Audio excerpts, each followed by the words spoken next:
Citizens, it is that time. You are officially in the Alert Zone.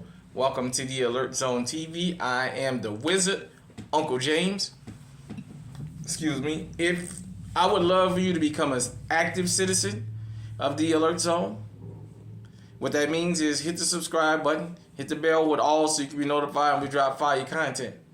Become active. Get a video a like, share, comment, what have you. So, and especially if you're able to be legally armed and you're not, really become a legal citizen of the Alert Zone and get legally armed. I would really love that. So, sitting here, got the Smith & Wesson SD40 VE chambered in .40 caliber. It is clear for YouTube. I do have the Winchester 40 caliber hollow points, as you guys can see. That is my home defense weapon, my first line of defense, not my only. I do have the Walther PK380 clear, safe direction. I am in a controlled environment, YouTube. I have the 90 grain Hornady. You may can't see the green there. Lime green in the head there, the hollow point zombie killers, they call them. This is my EDC, of course, and this is my home defense. And I wanted to talk to everybody tonight about the aftermath of self-defense and home defense.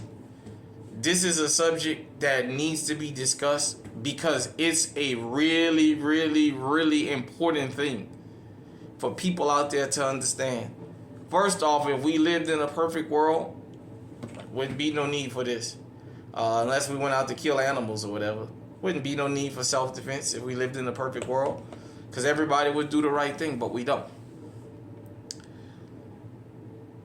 But I want to say something to a lot of people, especially if you're new to the Second Amendment or you've never been in that environment.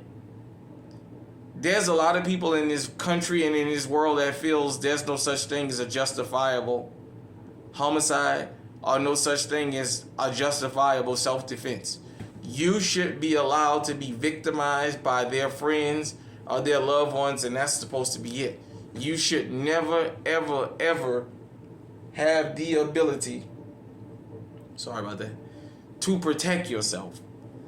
Believe it or not, there's people that believe if their loved ones break in your home, then you should hold them at bay with the gun till the police come, or tell them to get out, or let them get whatever they're gonna get and then leave. But they feel like if they come in your home, if they're jacking your car, whatever, you should not be able to defend yourself. I'll give you two instances. In Houston, I'm pretty sure a lot of people seen the video circulating about the guy that went and robbed the taqueria, and as he was leaving, you had a law-abiding citizen that pulled his pistol out and shot him 9 times. And I know once he was on the floor and still moving, and the guy put him out of his misery. Then he found out it was a plastic gun and gave everybody money back and left. That guy's family got on the TV, on the news, saying, "Why did you shoot him that many times?" And he was already on the ground. Well, he was already leaving. Why didn't you let him leave? And then if you shot him, why did you shoot him 4 times and then when he dropped, you shot him more times? You should have just let him wait for the cops or what have you. And I say this. He had the balls to go in there and rob that place. He got what the hell he damn deserved.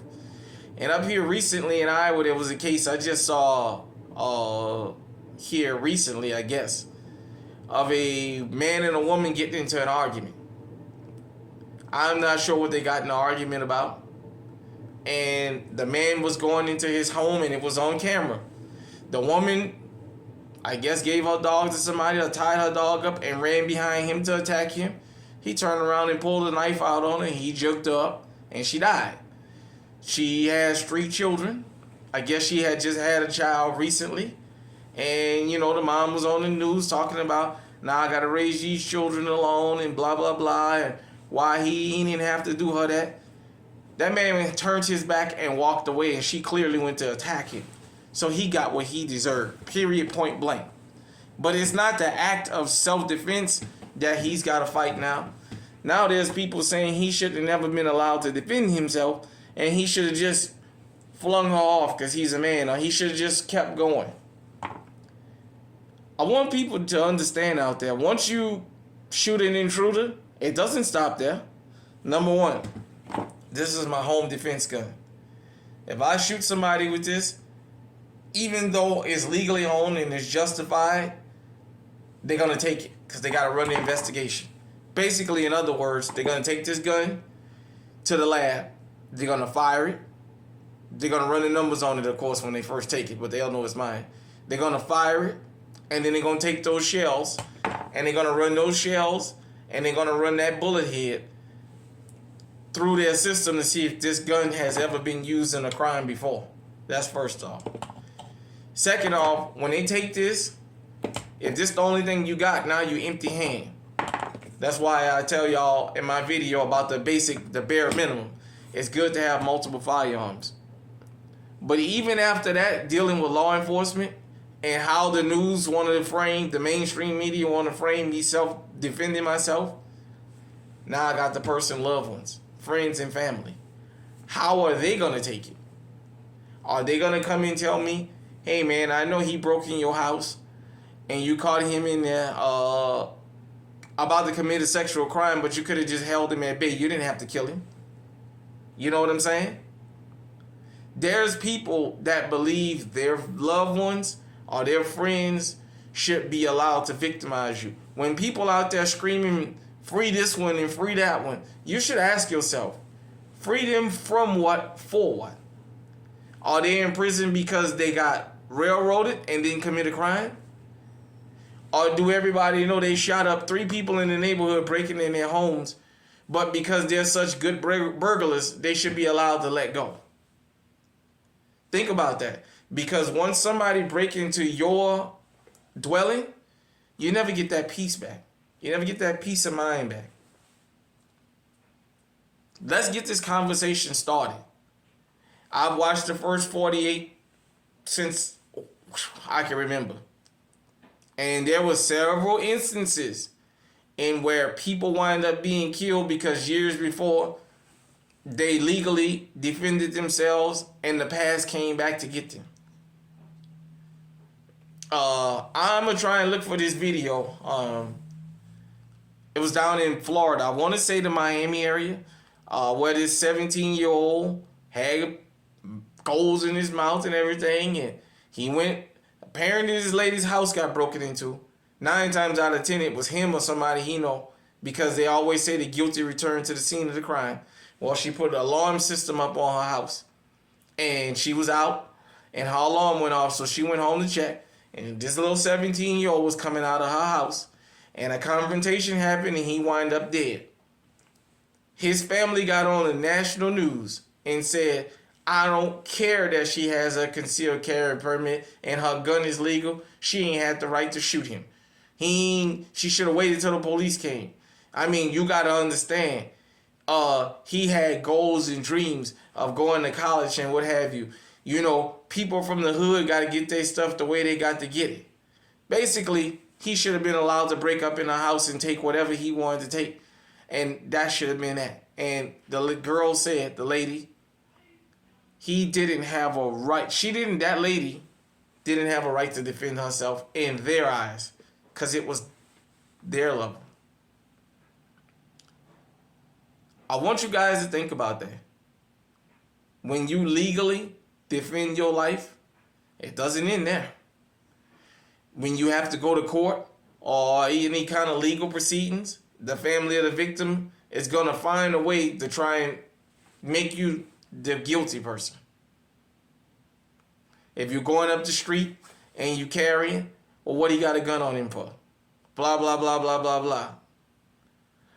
You have to watch your back for the rest of your life if you have to legally defend yourself. I know some people may say what I'm saying is a bunch of bullshit. I'm telling you what I know. I came from New Orleans. There was a lot of people.